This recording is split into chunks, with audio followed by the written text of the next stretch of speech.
um, perantara di antara sesuatu yang baik yang telah ada di hadapan kita dengan mereka-mereka yang masih mencari di luar sana. Jadi sebelum saya memulakan topik Elken Spirulina, makanan kesehatan untuk sekeluarga, satu topik baru yang telah saya percaya telah diubah suai menjadi lebih mantap, lebih menarik daripada topik-topik sebelum ini. Saya ingin mengambil peluang untuk mengucapkan sekali lagi jutaan terima kasih ataupun ucapan terima kasih yang tidak terhingga kepada Syarikat Elken karena menyediakan sistem pendidikan yang saya rasa kalau di luar sana memang tidak ada dan memang pun terbukti telah melahirkan begitu ramai orang berjaya dan dikiraf oleh kerajaan Malaysia menjadi salah satu daripada 5 insan pembangun insan yang terbaik di Malaysia.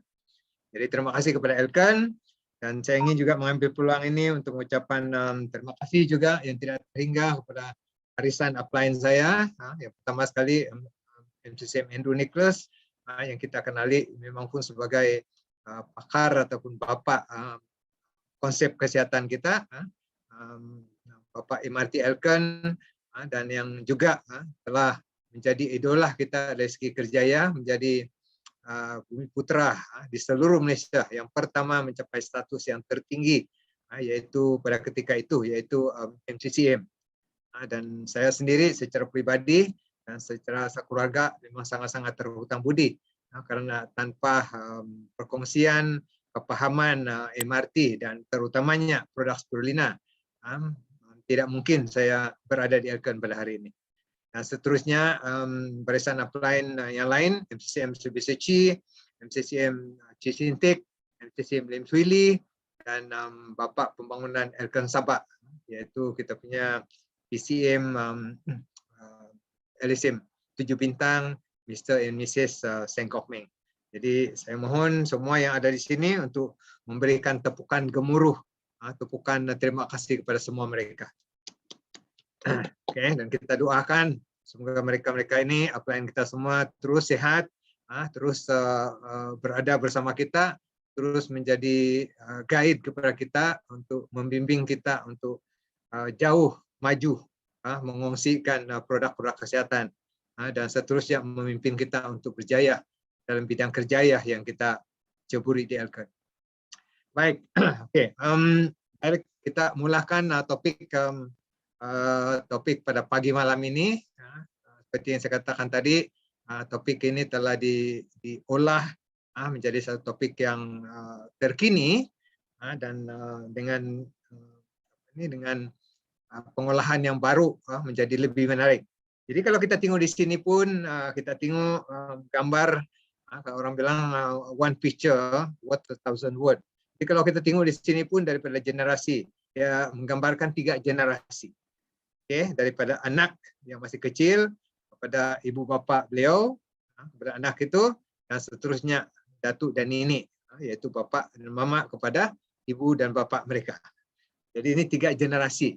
Jadi di sini pun kita sudah nampak bahawa Elken Spirulina ini memang sudah menjadi makanan kepada bergenerasi-generasi sebelum kita dan bersama kita, dan saya percaya selepas kita. Jadi kenapa? Persoalan dia kenapa? Dia menjadi makanan kesehatan untuk bergenerasi. Bukan saja untuk satu generasi, tapi kita nampak di sini pun sudah bergenerasi dan kita sendiri telah pun melalui apa yang dimaksudkan beberapa generasi. Oke, baik. Jadi mari kita imbas semula ya. Kita sekarang ini sudah memasuki tahun ke-2022. Nah, apa yang kita telah pelajari tahun lepas? Saya rasa ramai kita yang sebut saja tahun 2021, tahun 2020, tahun 2019. Yang pertama yang kita tahu memang tidak lain dan tidak bukan, yaitu penyakit ataupun COVID-19. Jadi kenapa COVID-19? Pasal dia bermula pada tahun 2019 dan selama 2020 dan seterusnya 2021 penyakit ataupun serangan virus daripada coronavirus ini masih berada bersama kita, dan sehingga hari ini pun saya percaya COVID ini pun masih berada bersama kita. Oke, jadi mungkin itu salah satu yang memang kita ketahui dan kita pelajari. Jadi sangat bersyukur, sangat bersyukur pada Tuhan, kepada kita yang masih berada di sini dan keluarga kita yang masih bersama kita, karena kita telah berjaya melalui satu cabaran yang sangat luar biasa. Nah, kepada mereka-mereka kita tahu, mungkin saudara kita sendiri, mungkin ialah mungkin ahli keluarga yang terdekat yang tidak berjaya melalui 2 atau 3 tahun yang lalu karena menjadi salah seorang daripada mangsa COVID. Saya percaya ramai di antara kita yang telah melalui semua ini. Jadi apapun, mari kita tengok apa selain daripada penyakit COVID-19, apalagi penyakit, apalagi pengetahuan ataupun apalagi yang lain yang kita telah pelajari. Oke, mari kita tengok di sini ya. Mungkin kita telah mengetahui, kita telah sadar bahwa kesehatan itu sangat-sangat penting. Sangat-sangat penting. Ya, betul-betul seperti selalu kita laungkan, health is wealth. Kesehatan itu adalah satu kekayaan. Kita kaya duit macam mana pun, tapi tanpa kesehatan kita tidak dapat menggunakan pun kekayaan keuangan kita.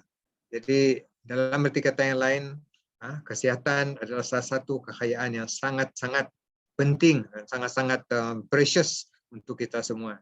Oke, seterusnya kita tahu dan balik-balik kita diberitahu sehingga hari ini bahwa asas kesehatan kita adalah immunity kita, sistem imun dalam badan kita. Sehingga hari ini belum ada ubat, belum ada selain daripada yang dilaungkan tentang vaccination. Setakat ini belum ada yang berani mengatakan dia telah menjumpai satu ubat yang boleh mengubat COVID ataupun coronavirus. Jadi kita kembali kepada apa yang kita paham dan apa yang kita selalu sebut-sebut elkan, dan kita mau tekankan juga hari ini bahwa asas kesehatan kita adalah immunity kita, kekuatan badan kita, antibody kita. Sejauh mana badan kita boleh melawan serangan virus, serangan bakteria, dan serangan musuh-musuh dari luar.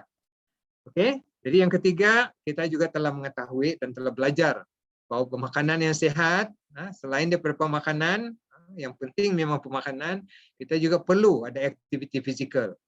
Kita kena urus kesihatan kita dengan baik, dan immunity yang kuat, dia semuanya saling berkaitan. Jadi semua ini kita sangat-sangat bertuah dan berterima kasih karena kita diberi pendedahan, kita diajar, kita diberi peluang untuk belajar melalui sistem pendidikan Elkan. Oke, so dengan kata-kata yang lain kita ringkaskan, kita telah mempelajari tahun ini lepas bahwa kesehatan adalah sangat-sangat penting dan kita sangat hargai. Jadi kepuasan dan penghargaan tentang kesehatan kita. Baik, kita teruskan ya. Bagaimana apa di atas ini?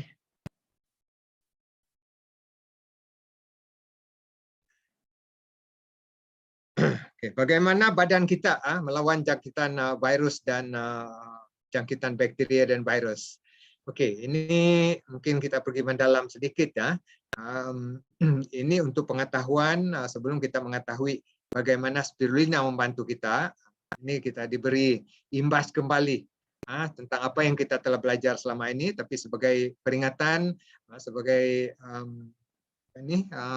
revision kepada apa yang kita belajar sebelum ini ya. Pertama sekali, badan kita ini mempunyai daya pertahanan yang pertama, yang kita panggil secara ringkas kita panggil penghalang. Ini terbentuk daripada kita punya kulit, kita punya lendir ataupun lapisan luaran kulit kita, wax, air mata, semua ini menghalang musuh-musuh ataupun patogen daripada masuk ke dalam badan kita. Nah, bila mana ada yang tidak dapat dihalang, dia sudah masuk ke dalam badan kita, kita ada satu lagi lapisan atau satu lagi pertahanan kedua, yaitu gerak balas imun semula jadi kita. Ini imun yang secara am, dia lebih kepada penjagaan keseluruhan.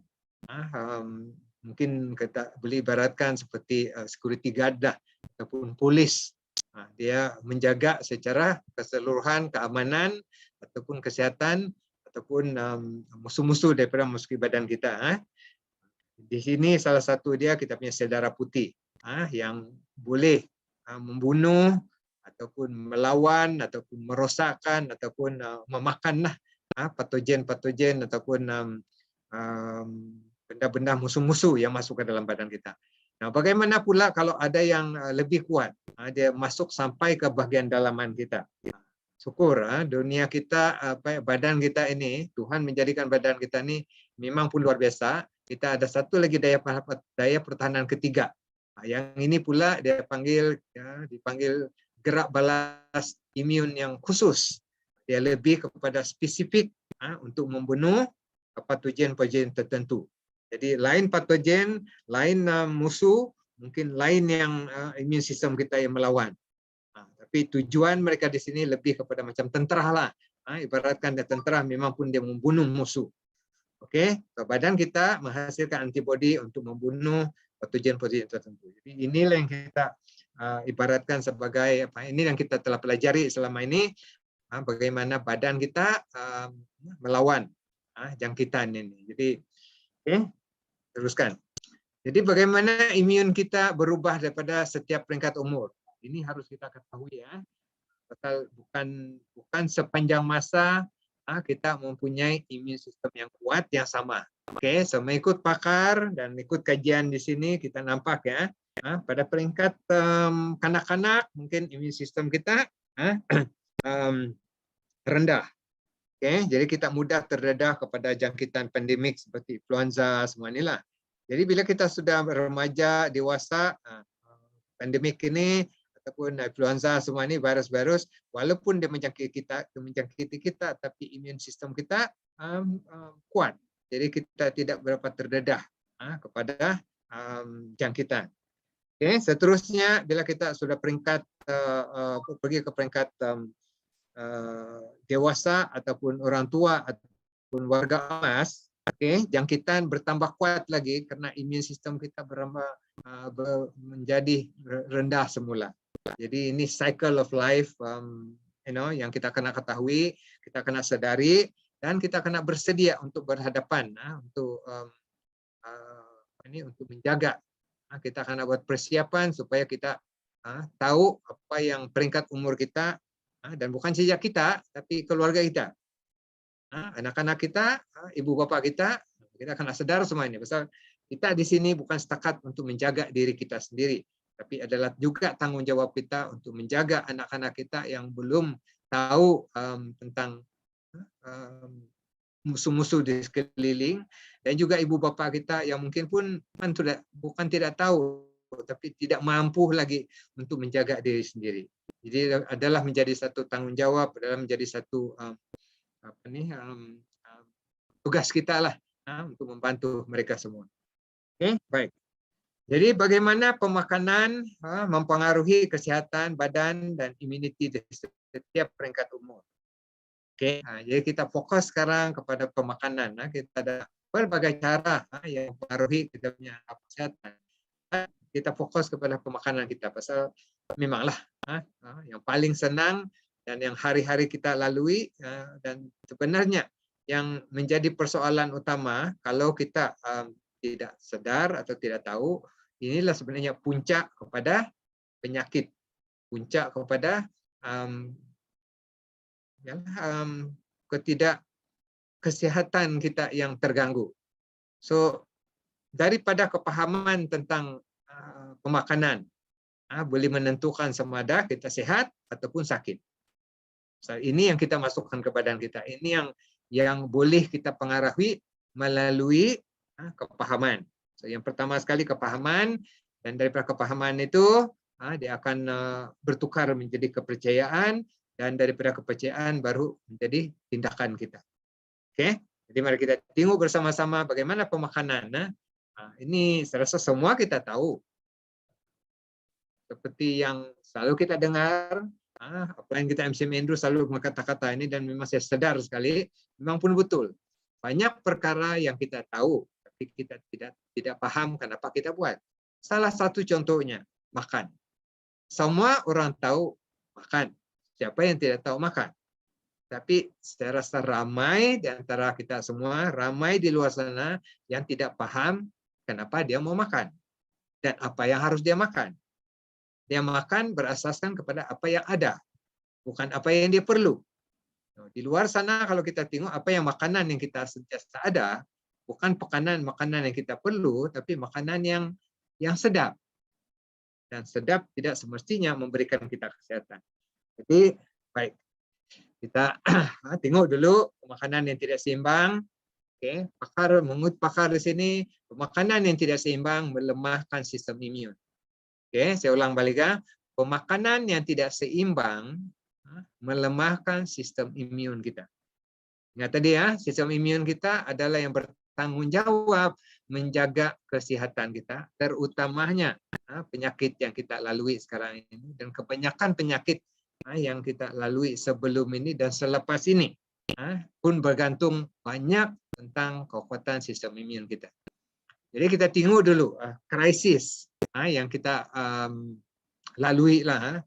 Kita belajar dulu tentang krisis, dan baru kita belajar tentang solution ataupun penyelesaian. Oke, jadi pemakanan yang tidak seimbang. Sebenarnya pemakanan tidak seimbang, dia sangat-sangat kekurangan nutrisi. Oke, nutrien ataupun khasiat ataupun zat-zat daripada dalam makanan tersebut lah.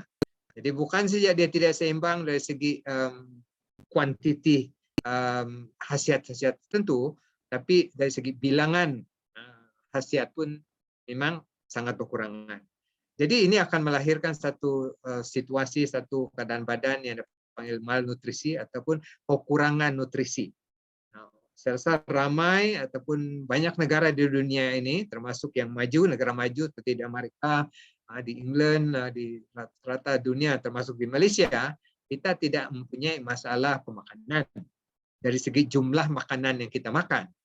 Tapi kita rata-rata kekurangan nutrisi tertentu, dan juga kekurangan nutrisi yang tidak seimbang. Jadi ini menjadikan kita juga kekurangan berada dalam kehidupan yang dipanggil malnutrisi ataupun kurang nutrien, bukan kurang makan.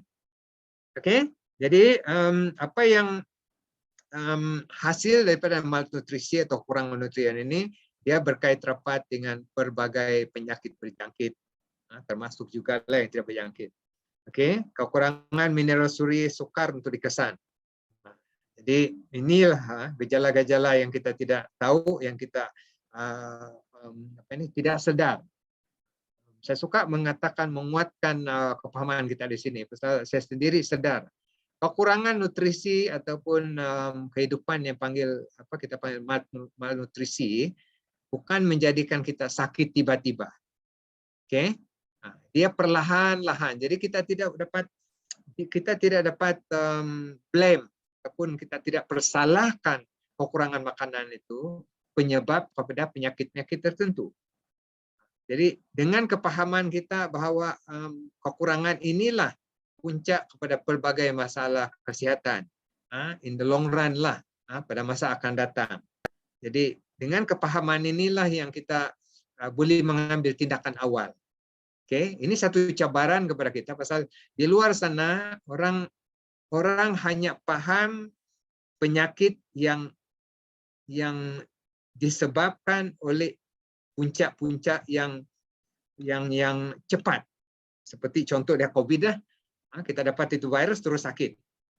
Kalau kita kurang makanan, kurang khasiat, kita tidak akan sakit serta-merta. Jadi orang ramai tidak dapat menerima bahwa kekurangan nutrisi ini adalah puncak kepada masalah kesehatan. Jadi di sinilah kepentingan knowledge, kepentingan pengalaman, pengetahuan ilmu untuk kita untuk kita berkebolehan untuk berkongsi kepada orang di luar sana, dan kepada mereka-mereka yang di luar yang kita kongsi pun tanpa kita memberi kepahaman, mereka tidak akan mudah terima. Jadi ini memang satu cabaran untuk kita menyampaikan subjek tentang pemakanan, apapun itulah kerjaya kita. Alright, oke. Nah, mari kita tengok daripada peringkat-peringkat awal ya. Tadi kita sudah tahu kekurangan pemakanan boleh menjadi puncak kepada berbagai penyakit. Nah, kepada budak-budak kanak-kanak, faktor yang mempengaruhi sistem imun kanak-kanak. Oke, ini yang biasalah. Saya rasa ini semua kita tahu. Anak-anak kita kadang-kadang mau dipaksa, mau dimarah dulu. Rata-rata mereka ini tidak bersarapan pagi, memilih makanan, tidak mau makanan yang baru. Dia hanya makan makanan yang dia tahu, yang dia suka. Dan rata-ratanya kurang makan buah, kurang makan sayur, apalagi bilang sayur segar. Setiap apa saja jenis sayur pun rata-ratanya anak-anak tidak suka kan, dan selera mereka selera makan rendah. Jadi inilah puncak untuk anak-anak kekurangan nutrisi pasal ayalah memilih pemakanan. Jadi ini kita bermula daripada masa kecil lagi lah, berkaitan dengan tabiat makan sejak kecil. So, kita sebagai ibu bapa, saya contoh, saya ada 2 orang anak yang masih membesar. Kalau saya tidak mempunyai kepahaman tentang kepentingan pemakanan yang seimbang dan bagaimana pemakanan itu menentukan sistem imun mereka dan bagaimana pemakanan itu menentukan masa depan kesehatan mereka. Jadi saya tidak mungkin dapat memberitahu, dapat membesarkan mereka dengan kesehatan yang baik. Karena kalau saya tidak paham dan saya tidak tahu, saya ikut apa yang mereka suka. Jadi sangat-sangat bersyukur sebenarnya karena memang kita tidak boleh paksa. Tapi sekurang-kurangnya kalau kita ada ini, Elkan spirulina, yang kita akan cerita nanti. Mereka tidak suka yang lain, apa boleh buat. Tapi kalau kita tidak ada solution dia, dan apa yang hasil dia nanti memang semua kita ketahui. Penyakit, kekurangan nutrisi, kekurangan daya minda. Jadi pelajaran pun tidak mencapai yang sebaiknya. Tapi syukur kita ada spirulina sebagai penyelesaian kepada masalah malnutrisi. Oke, yang kedua, faktor yang mempengaruhi sistem imun orang dewasa.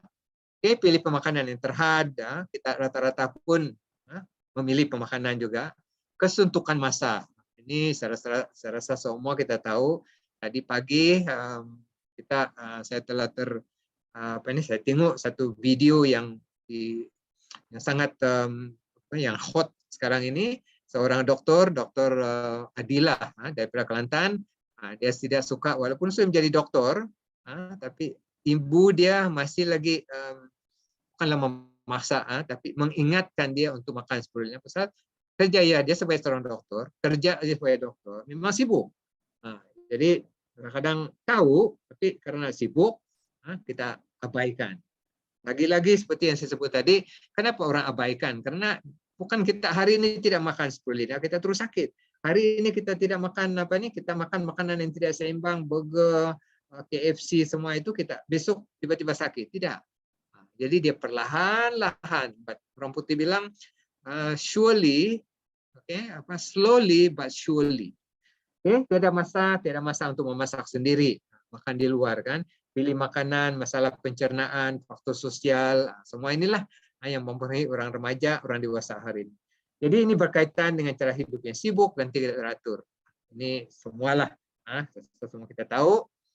Dan selain daripada itu sebenarnya salah satu penyebab kenapa orang dewasa, orang remaja, pekerja ini terhad mempengaruhi pemakanan mereka pasal availability of junk food. Di mana-mana kita ada pemakanan segera. Jadi kita tidak masa-masak, tidak ada masa untuk menyediakan makanan, tapi dalam masa yang sama kita tidak peduli itu pasal ada saja makanan. Apalagi sekarang ini kita sibuk di office, tidak payah drive keluar. Kita ada food panda, kita ada food food grab food, whatever lah. Jadi senang. Jadi ini semua yang menjadi juga faktor kepada orang dewasa sekarang ini melalaikan tanggung jawab pemakanan. Oke, seterusnya yang warga emas pula. Apa yang faktor-faktor yang mempengaruhi sistem imun atau pemakanan warga emas? Kita semua tahulah selalu dikatakan ini malah sudah orang tua ada penyakit. Nah, ini generalization yang selalu kita dengar. Tapi sebenarnya kalau kita paham tua tidak semestinya sakit. Sistem kita selalu mengatakan kalau orang tua sih yang sakit, kalau kita pergi rumah sakit, anak-anak, budak-budak kecil pun sakit juga.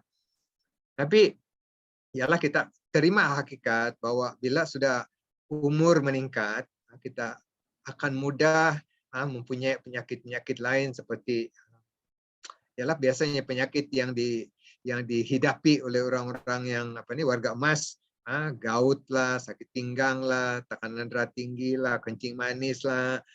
Jadi bukan juga bilang sinonim orang tua mesti ada penyakit. Rata-rata penyakit-penyakit ini selalu menjadi teman karib kepada warga emas.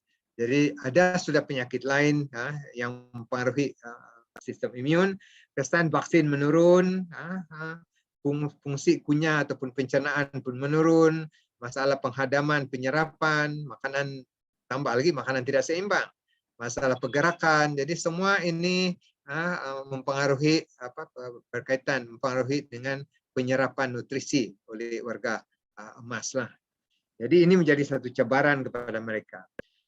Oke, seperti yang saya sebut tadi, kita tengok di sini 10 makanan utama yang biasanya lah diambil oleh orang dewasa di Malaysia hari ini adalah sangat kurang sihat. Jadi apa itu? Our top 10 food. Oke, ini yang biasanya lah rata-ratanya kita makan nasi putih, yang yang adalah makanan harian. Lepas itu dia ada gula. Lepas itu dalam makanan kita dia ada susu pekat. Lepas itu ada soya perasa. Jadi semua ini 94% mengikut statistik orang dewasa Malaysia tidak dapat memenuhi pengambilan buah-buahan dan sayur-sayuran setiap hari seperti yang disyorkan oleh kerajaan ataupun Kementerian Kesihatan. Even basic pun kita tidak ada. Apalagi yang kita bilang lebih spesifik seperti nutrien itu tentu. Even the basic food memenuhi keperluan asas badan kita pun tidak ada pada pemakanan kita seharian.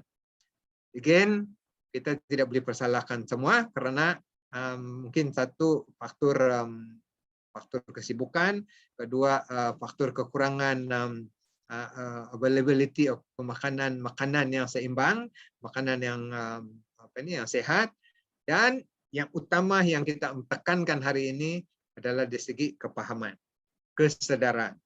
Ini yang mungkin kita boleh bantu. Pasal yang lain-lain itu basically di luar kuasa kita. So kita hanya dapat kongsikan apa yang kita tahu, apa yang kita paham, dan daripada testimoni kita. Selainnya, we can do so much, we can do what we can. The rest is up to them. The rest is apa yang kita bilang kadang-kadang Tuhan yang menentukanlah. Kita buat yang terbaik, dia akan memberi kita yang baik juga lah. Jadi pemakanan seimbang secara mudah. Jadi kalau kita tengok di sini, sebenarnya ini solution kita. Bukan juga susah. Dan saya akui bukan juga senang. Tapi sebenarnya boleh diusahakan. Bukan sesuatu yang tidak ada. Sebenarnya ada. Tapi dengan sedikit kepahaman, sedikit ilmu yang kita ada, sebenarnya kita boleh menentukan kesihatan kita pada masa ini dan juga pada masa akan datang. Jadi mengikut pakar pemakanan, semua kita tahu, tapi kita ulang semula, kita bukan langsung tidak perlu makan daging, ataupun langsung tidak memerlukan makanan-makanan yang berbentuk ialah yang selalu kita bilang makanan yang tidak bagus untuk kita. Apapun badan kita memerlukan daripada satu makanan harian kita, mengikut pakar 1/4 kita sangat perlu adalah protein untuk menggalakkan pertumbuhan fizikal badan kita. Tanpa protein kita tidak membesar. Oke, datang dari mana? Daripada daging, daripada ikan, kacang, telur, semua ini. Oke, so yalah kalau kita tidak mau makan yang mendatangkan banyak kolesterol seperti daging, kita ada pilihan, kita ada ikan. Oke, apapun kita sangat penting, kita perlu apa yang kita dapat daripada pemakanan daging-daging, ikan semua ini adalah protein. Yang kita dicadangkan pemakanan yang hanya 1/4 daripada keseluruhan. Seterusnya kita perlukan karbohidrat. Untuk apa? Membekalkan tenaga. Ini datang daripada mana? Daripada nasi, mie, roti, makanan bergandum penuh. Jadi kita ini pun pilihan kita. Oke, baik. Dan yang lebih banyak sepatutnya separuh daripada makanan kita hari-hari adalah daripada buah-buahan dan sayur-sayuran. Karena ini menggalakkan kesehatan fizikal dan mental kita juga. Oke, so dari mana kita dapat buah-buahan, sayur-sayur? Basically daripada sayur hijau, buah-buah yang punya kandungan fiber yang tinggi. Hari ini mungkin ramai juga yang bilang, saya makan sayur, Bang. Tapi kita tengok dulu sayur yang kita makan. Sama ada sayur itu yang dimasak dengan gulai lah, dengan bermacam cara masakan supaya dia sedap, ataupun dia dalam bentuk yang masih segar, yang masih ada vitamin, orang bilang. Jadi kita sendiri tahu rata-rata apa yang kita makan hari ini bukan sahaja memenuhi kita bilang saya makan sayur, tapi yang sangat penting sebenarnya sayur yang kita makan, buah-buah yang kita makan itu yang mempunyai khasiat yang kita perlukan. Oke, now hari ini kalau susah kita mendapat itu protein, kita takut makan daging lah, memang tidak seperti dulu, dan karbohidrat pun memang hari ini kita ketahui juga boleh mendatangkan manis semua, dan sayur-sayur kita pun terdedah pada pelbagai macam pesticide, insecticide, racun, toksin semua. Kita mempunyai satu pilihan yang kita cadangkan, yang terbukti sudah lebih 20 lebih tahun. Saya sendiri duduk di sini, berdiri di sini, berkata-kata di sini, memang pun pengguna, teman setia sekeluarga sudah lebih 20 tahun. Yang setiap hari lah, saya boleh akui lah, boleh katakan admit setiap hari adalah, bukan juga bilang langsung tidak ada yang saya skip, atas sebab-sebab tertentu pernah juga lah tidak termakan 2-3 hari, tapi ini telah menjadi teman setia saya, teman setia anak-anak saya, keluarga saya, bermula daripada ibu dan keluarga mentua saya, adik saya di Amerika Syarikat pun makan ini. Jadi kita mempunyai satu solution, satu alternatif, satu cadangan. By the way, Dr. Hiroko, I just saw you. Hi, Doctor. Welcome to the group. Thank you for your support. Okay. Kita punya doktor sini, jadi kalau saya tersalah cakap, kita ada dokter yang boleh memperbetulkan. Jadi hati-hatilah, not to offend the doctor. Oke, jadi peringatan kita, satu sajian makanan yang sehat dan seimbang harus merangkumi segelas air. Jangan lupa untuk minum 6 hingga 8 gelas air kosong setiap hari. Oke, air kosong. Ini satu kata-kata, satu peringatan kita. Rata-rata kita bilang, hari-hari saya minum, Pak. Banyak saya minum. Kita tengok apa yang kita minum. Minum cola, minum 7-Up, minum El Cafe, minum macam-macam minuman yang manis. Tapi pakar bilang, dan semua kita ketahui, bahwa apa yang harus kita minum bersama-sama dengan makanan kita adalah air kosong. Ini pun satu persoalan. Kita banyak air kosong di luar sana. Jadi air kosong yang macam mana? Satu lagi kita punya cabaran karena kita didedahkan dengan pelbagai jenis air. Kalau satu ketika dulu kita hanya tahu satu air saja. Tapi hari ini bermacam-macam air. Air mineral, air spritzer, air ada yang mahal sampai satu botol itu 5-10 ringgit pun orang sanggup beli. Jadi di sini juga kita telah mendapat satu lagi. Bersyukur kita karena di Elkan kita diberi satu pembelajaran bahwa air yang bersih, air yang sehat adalah air RO. Air RO yaitu air yang sangat-sangat yang tidak mempunyai apa-apa bahan impurities. Itu yang kita perlu. Oke, dan tiada mineral dalam air. Ini kata-kata yang disebut oleh MC Mendru baru-baru ini. Ada orang bertanya, orang bilang kita tidak kita perlu minum air yang ada mineral. Well, sejak bila air itu ada mineral?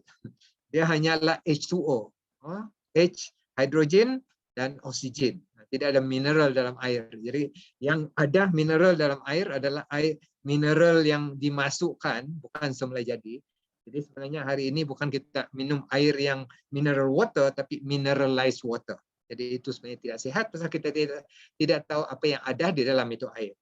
Oke, baik. Jadi itu sebagai tambahan. Tingkatkan kualiti diet kita dengan pemakanan tambahan. Walaupun hari-hari kita makan apa yang kita ada di sini. Jangan bilang cukup sudah, saya tidak perlu makanan tambahan. Pasal kita tidak tahu apa yang kita makan itu sama ada dia betul-betul memenuhi apa yang kita perlu ataupun dia hanya memenuhi tentang jenis makanan seperti protein, karbohidrat, sayur-sayur dan buah-buahan. Tapi nutrisi yang kita perlukan mungkin tiada.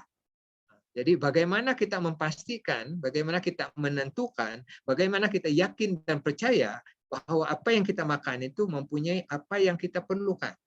Ternyata bukan apa yang kita mau, apa yang sedap di mata kita, tapi apa yang badan kita perlu. Ini yang sangat-sangat penting untuk kita ketahui. Kita teruskan pembelajaran kita. Apa itu nutrisi seimbang? Balik-balik kita bilang tadi, kita bilang nutrisi tidak seimbang. Malnutrition lah, makanan tidak seimbang. Kenapa pula kita sangat-sangat penting itu nutrien seimbang? Ini mungkin sesuatu yang baru untuk ramai kita, termasuk saya sendiri. Tapi syukur dengan sistem pendidikan Elkan kita telah diajar berulang kali. Jadi kalau kali pertama mendengar tidak berapa jelas, datang lagi belajar balik. Pasal learning is a lifelong process. Kita belajar setiap hari, kita belajar sesuatu yang baru. Tahu, saya sentiasa belajar sesuatu yang baru. Kadang-kadang satu perkataan, satu ilmu satu hari pun memadai boleh membantu kita untuk meneruskan kerja kita, meneruskan kehidupan kita.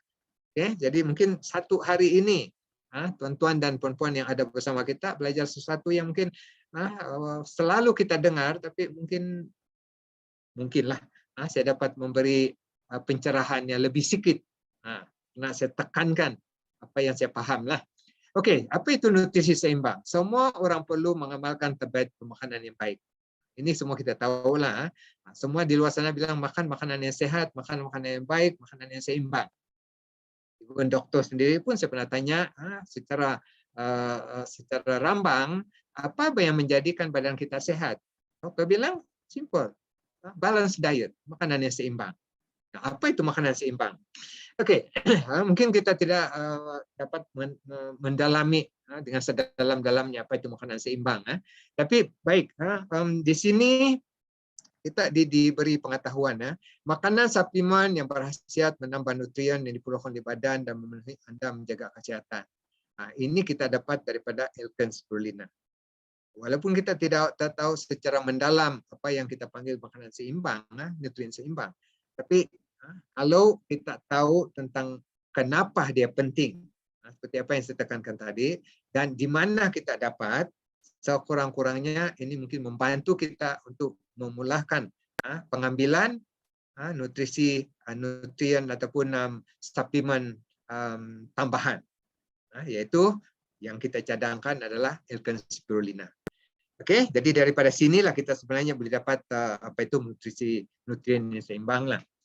Baik, kita tengok secara mendalam sedikit tentang apa itu kenapa kita panggil Elkan Spirulina memberi kita nutrisi yang seimbang. Oke, 60 biji, 60 jenis nutrien dalam spirulina. Pakar telah memberitahu kita yang telah membuat kajian demi kajian bahwa dia mengandungi 60 jenis nutrisi yang badan kita perlulah. Nah, sebelum ini kita diketahui badan kita memerlukan sekurang-kurangnya 46 jenis nutrisi yang perlu. Oke, ini harus ada pada pemakanan kita setiap hari untuk menjadi badan kita sehat. Nah, dalam spirulina pula ada lebih lah, ada ekstra, ada bonus. Dalam spirulina ada 60 jenis nutrisi. Nah, apa itu 60 jenis? 20 jenis daripada mineral. Okay, 18 jenis daripada vitamin. Okay, 18 jenis protein tumbuhan. Protein tumbuhan. Bukan daripada protein daging-daging ya. Dan kita ada asid lemak perlu, karbohidrat juga. Jadi ini yang dimaksudkan sebagai nutrisi yang seimbang pasal dia memberikan kita semua yang kita perlu dalam keadaan yang kadar yang seimbang. Tidak terlalu banyak yang satu dan kurang yang satu. Kalau terlalu banyak yang satu tu, even satu nutrisi yang tiada, dia akan merosakkan rantaian nutrisi-nutrisi yang lain. Pasal 60 nutrition ataupun kurangnya 46 ini dia saling berkaitan. So, mungkin kita boleh dapat bayangkan ataupun satu analogi lah. Contoh yang mungkin paling senang kepada lelaki, senang kita berfikir seperti kereta. Okay? Enjin kereta kita perfectly alright. Tapi kita punya brake system ataupun kita punya tayar tidak berfungsi. Itu kereta tidak berjalan, tidak lengkap juga. Jadi enjin yang sehat, segala-galanya okey. Enjin perfect, tapi yang lain-lain tidak berfungsi, tidak boleh juga. Sama dengan brake system kita. Kalau brake kita punya brake pedal brake pad rusak, walaupun brake system kita bagus. Tapi kalau brake itu rusak, itu brake pad rusak ataupun haus, dia tidak berfungsi juga. Nah, saya pernah dengar juga satu cikgu yang bercerita. Okay, kalau pada cikgu guru-guru kita ada cikgu Rosalind sini, mungkin salah satu yang kita boleh jadi contoh, kita punya karangan lah, sentences, ayat itu. Kalau satu kurang, satu perkataan itu kurang, saya makan nasi, boleh juga. Tapi sebenarnya kalau bilang saya mau makan nasi, dia lebih lengkap. Satu kurang mungkin tidak merosakkan ayat itu, tapi dia mengurangkan makna dia. Jadi even kekurangan satu itu menjadikan yang lain itu tidak jelas sudah. Okey. Nah, kepada suri rumah mungkin salah satu yang suka makan suka buat kek. Okey, illustration dia, analogi dia mungkin buat kek lah. Okey, semua ada terlebih air. Itu kek jadi apa? Tidak sedap lah. Okay. Jadi dia masih dalam keadaan yang seimbang, yang dia punya kandungan itu harus seperti yang sepatutnya lah. Okay. Jadi di mana kita mau dapat ini? Seperti yang saya katakan tadi, kalau kita makan daripada makanan kita yang ini, yang sebelum ini, mungkin semua ada tapi tidak dalam keadaan seimbang. Terlebih sikit di sana, atau kurang di sini, atau terlebih di sini, atau kurang di sana. Jadi Tuhan telah sebenarnya memberikan kita satu pemakanan, satu nutrisi yang semula jadi, natural immune system food, yang memberi kita semua yang kita perlu dalam keadaan yang seimbang. Okay, so thank you Alkan Spirulina karena memberikan kita semua. Jadi kita teruskan ya, spirulina untuk keimunan. Ini spesifik tadi kita cerita tentang pemakanan. Tadi kita punya challenge ataupun kita punya topik utama bagaimana pemakanan boleh menguatkan badan kita untuk menjaga penyakit melalui keimunan. Okey, so di sini kita tengok sialah kajian menunjukkan bahawa spirulina dapat menguatkan sistem imun. Nanti kita tengok apa dia punya kandungan-kandungan dalam sistem imun. Tapi pakar-pakar telah membuat kajian ya bahawa memang pun diakui dan seeing is believing lah pada kita yang sudah menggunakan ini berpuluh tahun. Memang pun betul. Kita terdedah dengan pelbagai penyakit pun sekurang-kurangnya kita ada kita punya backup system lah, immune system kita melalui spirulina. Terutama yang tidak balas utama dengan merangsang fungsi phagocytosis dengan penghasilan ini interleukin. Kita tahu lah ini ya. Okay, ini mungkin salah satu cara untuk badan kita menguatkan sistem imun kita. Polisakarida dalam spirulina juga boleh meningkatkan fungsi immunity seluler tidak spesifik dan imun hormon spesifik. Okay, ini salah satu cara saintifik lah. Polisakarida dalam spirulina juga menghalang pencerobohan beberapa jenis virus seperti virus herpes dan influenza. Okay, ini bagaimana spirulina menguatkan sistem imun kita. Pasal dalam spirulina itu ada properties tertentu yang menguatkan sistem imun kita. Kenapa alkaline spirulina untuk keimunan? Okay. Sumber protein keseluruhan makanan yang paling pekat, mengandungi segala-galanya. Okay. Kita mendalami sini, dia ada 8 asid amino penting, 10 asid amino yang tidak berapa penting, tapi ada. Protein memainkan peranan penting dalam membina dan membaiki tisu badan kita dan memerangi jangkitan virus dan bakteria. Antibodi dan sel imun bergantung kepada protein untuk fungsi optimum. Jadi dia sudah ada itu kandungan dan dia berfungsi untuk memberi kekuatan kepada badan kita. So ini yang pertama lah. Oke, kedua. Oke, spirulina adalah harta karun vitamin. Ini yang seperti saya bilang tadi, dia sudah semula jadi seperti apa yang selalu kita dengar. Spirulina ini ada DNA spirulina wujud sebelum adanya DNA manusia. Jadi dalam arti kata yang lain, Tuhan menjadikan spirulina sebelum dia menjadikan manusia.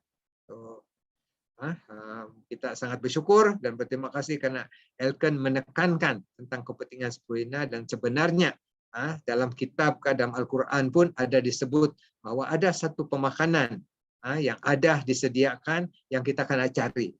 Dan hari ini pakar-pakar pemakanan, pakar-pakar agama pun mengakui bahwa makanan yang disebutkan itu adalah spirulina. Oke, tapi berbagai jenis spirulina kita tekankan tentang Elken spirulina karena kita ketahui Elken spirulina adalah semua jenis spirulina yang terbaik. Oke, dia mengandungi vitamin A, B kompleks, E, D, H, and K semua adik. Ini antioksidan. Mineral, dia mengandungi berbagai jenis zat galian yang kita perlukan, seperti zat besi, magnesium, potasium, zinc, kromium, dan selenium. Ini kalau kita sebut satu persatu, kita tahu setiap mineral ini mempunyai fungsi tertentu dalam badan kita. Oke, di antara dia zinc. Ini hanya salah satu contohnya. Kalau seseorang itu kekurangan mineral zinc, kemungkinan besar seseorang itu kalau dia lelaki dan mempunyai kecenderungan untuk mendapat penyakit prostat. Oke, dan banyak lagi lah. Beta karotin, vitamin A telah dibuktikan untuk meningkatkan bilangan sel imun dan aktiviti dalam badan kita. So beta karotin ini ada dalam spirulina. Vitamin B12, ini yang paling saya suka dan saya sangat kita perlukan dan kita perlu tekankan kepada semua orang, terutama anak-anak kita dan semua kita lah. Pasal bukan anak-anak saya mau mempunyai mindah yang baik, tapi kita juga. Vitamin B12 yang utama dia sebenarnya dia makanan untuk mindah kita. Di samping itu dia meningkatkan tindak balas imun terhadap penyakit dengan melawan kuman dan organisme lain. Okay. Selain daripada dia sebenarnya bagus untuk mindah kita, dia juga dari segi imunisasi meningkatkan reaksi sistem imun terhadap penyakit. Vitamin B6, vitamin B6 meningkatkan tindak balas imun terutamanya di kalangan individu yang sakit. Jadi itulah penting. Spirulina ini bukan saja untuk maintain kepada mereka yang tidak sakit. Spirulina saya selalu tekankan 3 serangkai. Oke, apa yang kita dapat dengan pemakan spirulina? Maintain kesehatan kita semasa kita masih sehat. Yang kedua, dia akan mencegah kita daripada mendapat penyakit-penyakit, terutamanya penyakit kronik yang menjadi sebagian daripada pembunuh kita hari ini. Dan ketiga, kepada mereka yang sudah sakit, yang mempunyai masalah kesehatan, spirulina juga membantu mempercepatkan penyembuhan, proses penyembuhan. Jangan kita kata, mungkin ada di antara kita yang beranggapan bahwa spirulina ini menjadi obat, boleh menjadi obat kepada penyakit. Okay? So hari ini kita sedar, kita belajar bahwa spirulina ini secara indirectly membantu kita mengembalikan kesehatan ataupun menyembuh penyakit kita melalui imunisasi kita. Ya. Baik. Jadi kenapa seterusnya? Yang ketiga, phycocyanin dalam spirulina meningkatkan imuniti kita. Dan ini semua selalu kita sebut phycocyanin ini juga boleh menjadi pencegah ataupun melawan kepada sel-sel kanser ataupun sel-sel yang tidak normal dalam badan kita. Menindas pengeluaran molekul isyarat keradangan dan peperangan dalam radikal bebas yang juga menjadi puncak pada kanser, yang seterusnya memberi kesan anti radang dan antioksidan. Okay, jadi ini ada dalam spirulina. Jadi semua ini sebenarnya kita bersyukur karena ada dalam spirulina. Kita hanya perlu telan 10 biji, 20 biji, 30 biji, Semua yang kita perlu ada sudah. Okey, jadi kita sudah hampir ke penghujung perkongsian apa yang kita ada di Elken hari ini. Elken ini sangat orang bilang responsif to request daripada pemimpin-pemimpin. Ada pemimpin yang mengatakan biji spirulina itu susah ditelan untuk mereka yang masih kecil, kanak-kanak, orang dewasa ataupun warga emas. So hari ini kita berterima kasih kepada Elken karena mengeluarkan satu bentuk lagi spirulina.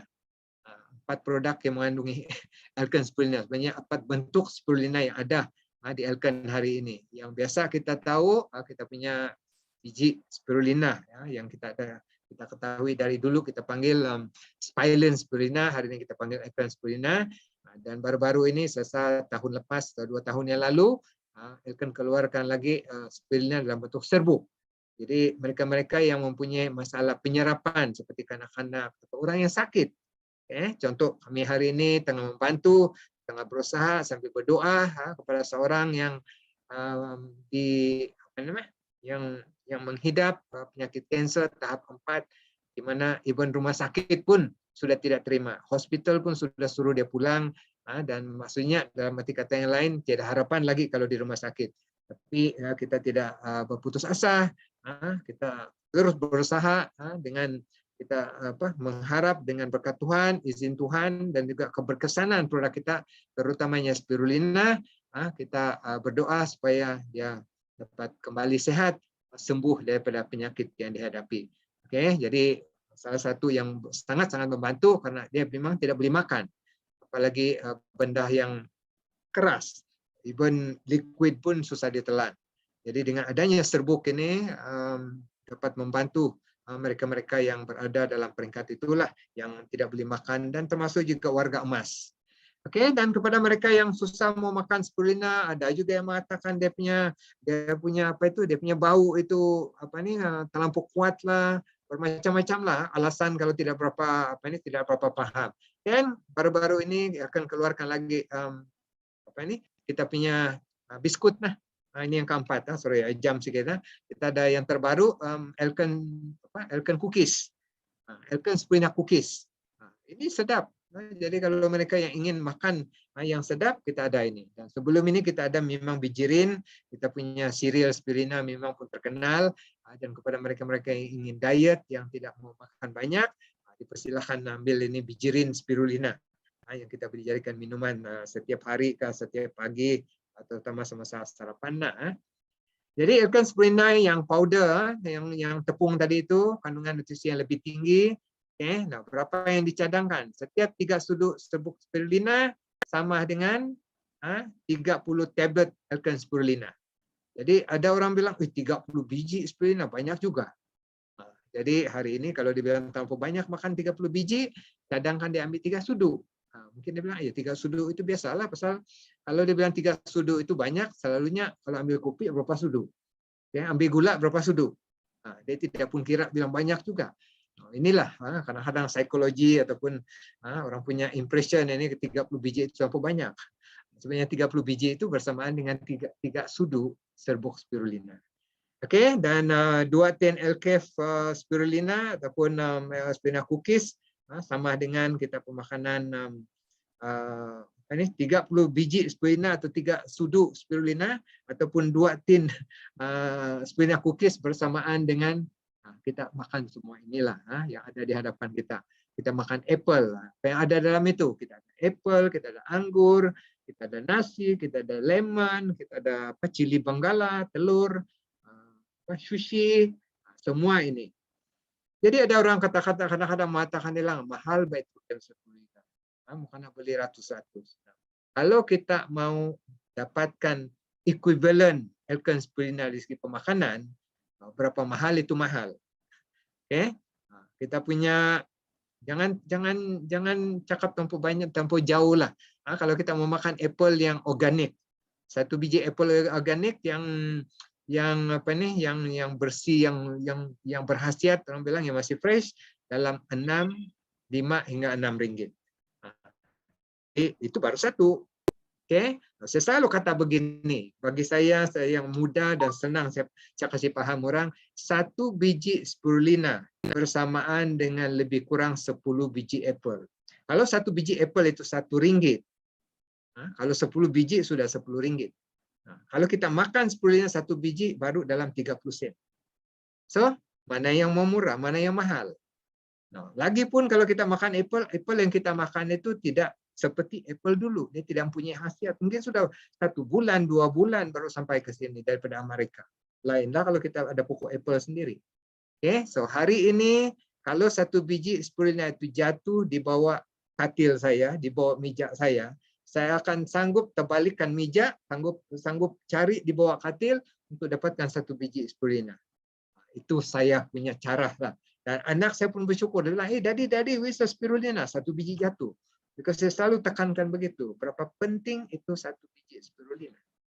Oke, nanti kalau oke, baik di sini ya. Saya rasa ada di sini yang saya mau cerita. Tidak sempat saya masukkan di sini. Now, there's always a reason for things to happen. Okay, for those of you probably yang suka masuk YouTube, tadi pagi saya terjumpa satu di sini, mungkin satu masalah ini kita boleh kongsi ini. Why do astronaut use spirulina? And this is by doctors. Now, banyak di sini sebenarnya tentang kepentingan spirulina, but let me just quote one thing. NASA concluded spirulina is one of the most powerful concentrated food available to mankind. Okay, the nutrients value of 1,000 kilogram of fruits in vegetables equals to 1 kg of spirulina. 1.000 kilogram buah-buahan dan sayur-sayuran bersamaan dengan 1 kg spirulina. Itulah banyaknya nutrien yang ada dalam spirulina. Okay, now another conclusion by NASA. Spirulina is one of the most powerful concentrated food available to mankind for increased immune function in removing toxin. Now, this is a conclusion by NASA. This is not just by ordinary people, ya. Okay, ini kenapa astronot makan ini, karena dia mempunyai kandungan yang banyak dan juga dia membantu menguatkan imun sistem angkasawan yang pergi ke angkasa lepas, dan juga membantu membuang toksin daripada mereka. Okay, so itu